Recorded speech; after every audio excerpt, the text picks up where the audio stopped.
آپ دیکھیں 1200 چھوٹی چھوٹی دکانوں پر مشتمل ایک مارکیٹ ہے, اس میں آگ سے بچانے کا کوئی انتظام ہی نہیں ہے. 24 گھنٹے آگ لگی رہی ہے, 24 گھنٹے فائر بریگیڈ کی گاڑیاں آ رہی ہیں, پانی ختم ہو گیا. مگر افسوس کی بات یہ ہے کہ ہوش کے ناخن لینے کے لیے ہم تیار نہیں ہیں. جو کسی برائی کا سبب بنتا ہے, قرآن و سنت سے ہمیں پتہ چلتا ہے کہ وہ بھی اتنا ہی مجرم ہوتا ہے جس نے وہ برائی کی ہو. میں اپنے ان بھائیوں سے بہنوں سے جو بھی اس حادثے میں شہید ہوئے ان سے پرزور تعزیت کرتا ہوں. بسم اللہ الرحمن الرحیم. گل پلازہ میں جو واقعہ ہوا ہے, بدترین آگ جس نے بہت سے لوگوں کو جھلس کے ہلاک کر دیا, شہادتیں ہوئی, مائیں باہر کھڑی ہوئی چیخ رہی ہیں, ہمارا بیٹا ہے اندر, ہمارے لواحقین اندر موجود ہیں, رو رہی ہیں. میڈیا پہ یہ مناظر دیکھے نہیں جا رہے, لوگ اپنی آنکھوں سے دیکھ رہے ہیں, چیخ و پکار ایک مچی ہوئی ہے. اور فائر بریگیڈ کی گاڑیاں ایک ایک گھنٹہ لیٹ پہنچ رہی ہیں.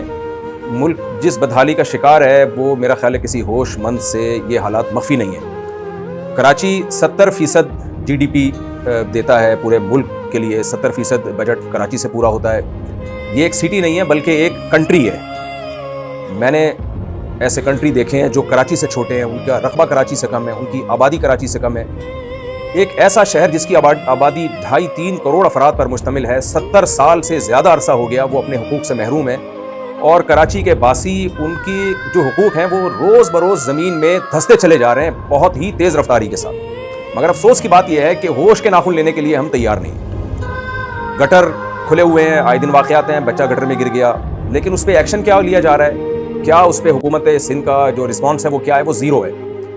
ہم انتظار کر رہے ہوتے ہیں اب یہ واقعہ ہوگا, اب یہ واقعہ ہوگا. ٹارگٹ کلنگ میں آپ دیکھیں, مجھے یاد ہے پچھلے سال میں نے رمضان میں جب بہت زیادہ قتل و غارت شروع ہو گئی تھی ڈاکوؤں کے ہاتھوں, اور حکومت نے کوئی اس پہ رسپانس نہیں دیا, حکومت نے کوئی توجہ نہیں دی ڈاکوؤں کو پکڑنے کے لیے, پولیس کے اختیارات بڑھانے کے لیے, رینجرز کے اختیارات بڑھانے کے لیے, تاکہ بھئی یہ ڈاکوؤں کو کنٹرول کریں.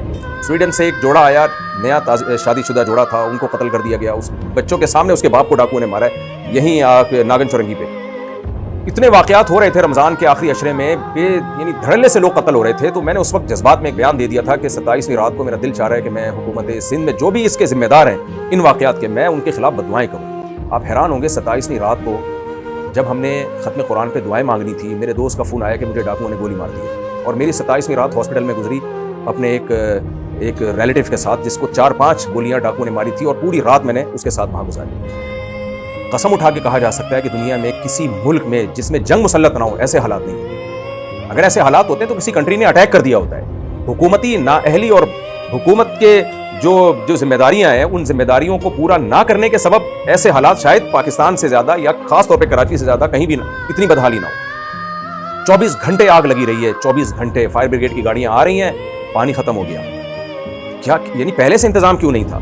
یہ سوال سب سے پہلے اس کی ذمہ دار حکومت ہے, اس کے بعد متعلقہ ادارے ہیں, اس کے بعد وہ بلڈرز بھی ہیں جنہوں نے بلڈنگیں بنائی, اور ان کو یہ انتظام نہیں کیا کہ یہاں اگر آگ لگ جائے گی تو اس کے لیے ایگزٹ کیسے ہوگا, لوگ بھاگیں گے کیسے, آگ بجھانے کا کیا انتظام ہوگا. ہم نے اداروں میں دیکھا ہے ایسے اداروں میں انتظامات ہو رہے ہیں, اور 1200 دکانوں پر مشتمل ایک بلڈنگ جو کراچی کا دل صدر, اور اس صدر کے بھی بیچوں بیچ ایک ایسی عمارت ہو جہاں سینکڑوں ہزاروں لوگ اربوں خربوں روپے کا بزنس کر رہے ہوں, تو وہاں جناب آگ سے بچنے کا, آگ لگ جائے تو بجھانے کا اور ایگزٹ کے راستے ہی نہیں ہے وہاں پہ. اس سے بڑی یعنی کسی قوم کی ناکامی اور کسی حکومت کی ناکامی کی اس سے بڑی دلیل کیا ہو سکتی ہے؟ لیکن ہماری حکومتوں کی نااہلی اور ان بلڈرز کی نااہلی جو عمارتیں بناتے ہیں, اور عمارت بناتے وقت, بلڈنگ بناتے وقت اس کا خیال نہیں کرتے کہ بلڈنگ کا ڈیزائن ایسا بنایا جائے کہ خدا نخواستہ آگ لگتی ہے تو نکلنے کا پورا انتظام ہو.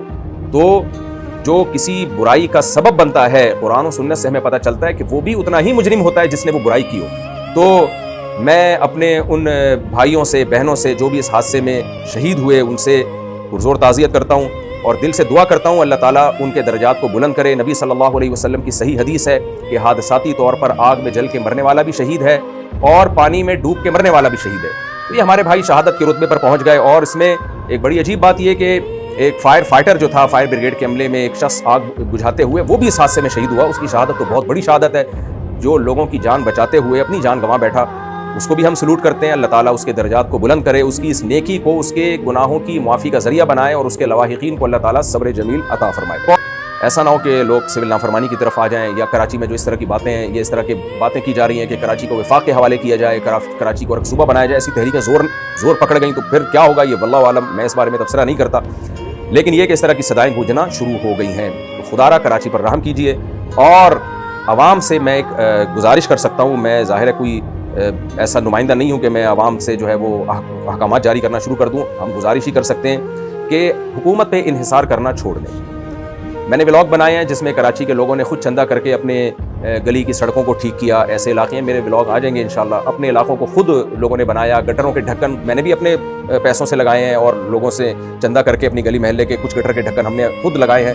تو اپنی مدد آپ کے تحت آپ کراچی میں سروائیو کریں گے تو سروائیو کر جائیں گے.